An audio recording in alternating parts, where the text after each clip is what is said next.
Assalamualaikum warahmatullahi wabarakatuh. Perkenalkan, nama saya Syarif Maulana dari kelas C NPM 1921911103. Di sini saya akan menjelaskan tentang menganalisis kerangka dasar kurikulum 2013. Yang pertama, hakikat kurikulum 2013 adalah ada pada upaya penyederhanaan dan tematik integratif. Kurikulum 2013 disiapkan untuk mencetak generasi yang siap di dalam menghadapi masa depan. Karena itu, kurikulum disusun untuk mengantisipasi perkembangan masa depan. Pelaksanaan penyusunan kurikulum 2013 adalah bagian dari melanjutkan pengembangan kurikulum berbasis kompetensi KBK yang telah dirintis pada tahun 2004 dengan mencakup kompetensi sikap, pengetahuan, dan keterampilan secara terpadu, sebagaimana amanat Undang-Undang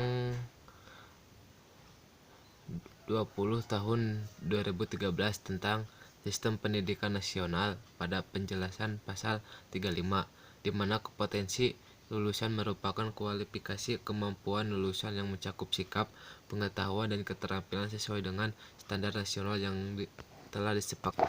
Selanjutnya, ada beberapa permasalahan, di antaranya: 1. Konten kurikulum yang masih terlalu padat. Ini ditunjukkan dengan banyaknya mata pelajaran dan banyak materi yang keluasaan dan tingkat kesukarannya melampaui tingkat perkembangan usia anak. 2.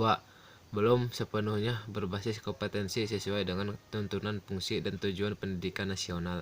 3. Kompetensi belum menggambarkan secara holistik domain sikap, keterampilan, dan pengetahuan. 4. Belum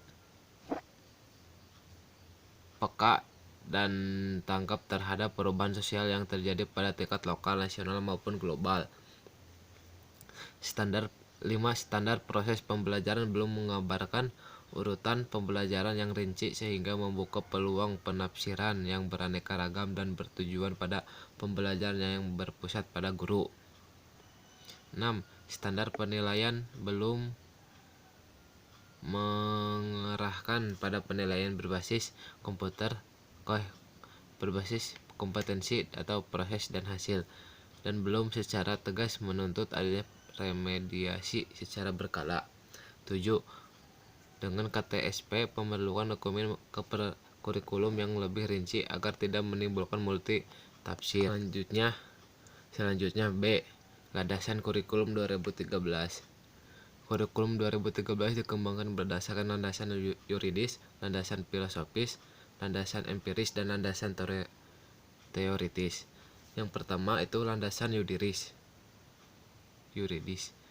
Landasan yuridis adalah Pancasila dan Undang-Undang 1945, Undang-Undang Nomor 20 Tahun 2003 tentang Sistem Pendidikan Nasional, Peraturan Pemerintah Nomor 19 Tahun 2005 tentang Standar Nasional Pendidikan, dan Peraturan Materi Pendidikan Nasional Nomor 23 Tahun 2006 tentang Standar Kompetensi Lulusan, dan Peraturan Menteri Pendidikan Nasional Nomor 22 Tahun 2006 tentang standar isi. 2. Landasan filosofis. Landasan filosofis kurikulum adalah untuk membangun kehidupan masa kini dan masa yang akan datang bangsa, yang dikembangkan dari warisan nilai dan prestasi bangsa di masa lalu, serta kemudian diwariskan serta dikembangkan untuk kehidupan masa depan. Yang ketiga, landasan empiris. Landasan empiris adalah sebagai negara yang besar dari segi geografis, suku bangsa, potensi ekonomi, dan beragaman kemajuan pembangunan dari satu daerah ke daerah lain.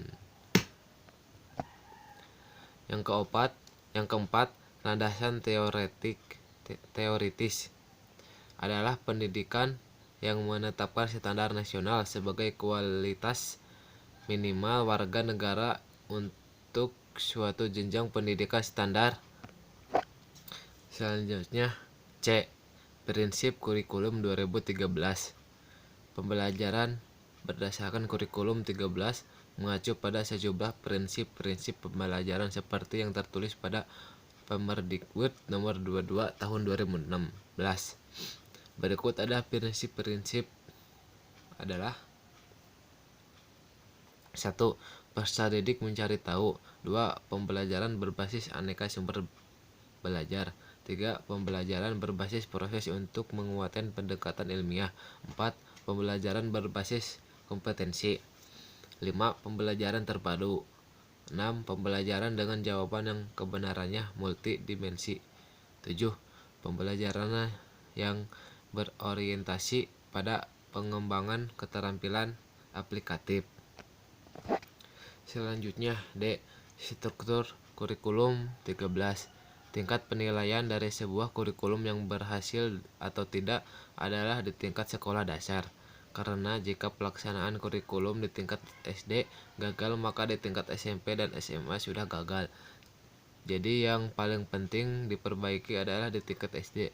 Dengan pondasi dasar yang kuat, maka akan menghasilkan lulusan yang sesuai dengan harapan kita. Struktur kurikulum menggambarkan konseptualisasi konten kurikulum dalam bentuk mata pelajaran, posisi konten atau mata pembelajaran dalam kurikulum, distribusi konten atau mata pelajaran dan dalam semester atau tahun, beban belajar untuk mata pelajaran dan beban belajar per minggu untuk setiap siswa. Selanjutnya, yang terakhir itu E.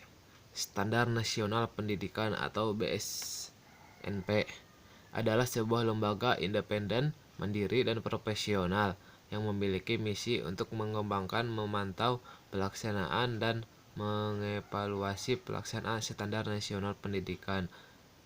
BSNP dipimpin oleh seorang ketua dengan dibantu oleh seorang sekretaris yang terpilih oleh sekaligus dari anggotanya dengan mencari suara terbanyak. Saat ini ketua BSNP adalah Dr. Abdul Muti MED dan sekretaris Ki Haji Dr. Des J. Arifin Junaidi MM.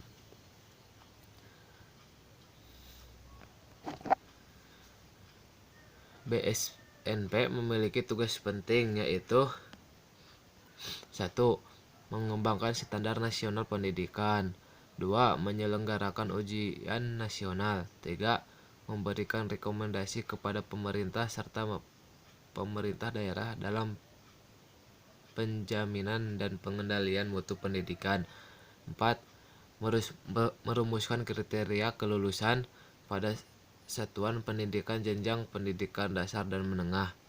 5. Menilai kelayakan dan isi bahasa penyajian dan kegrafikaan buku teks pelajaran. Segitu saja yang bisa saya sampaikan. Mohon maaf bila ada kesalahan. Wassalamualaikum warahmatullahi wabarakatuh.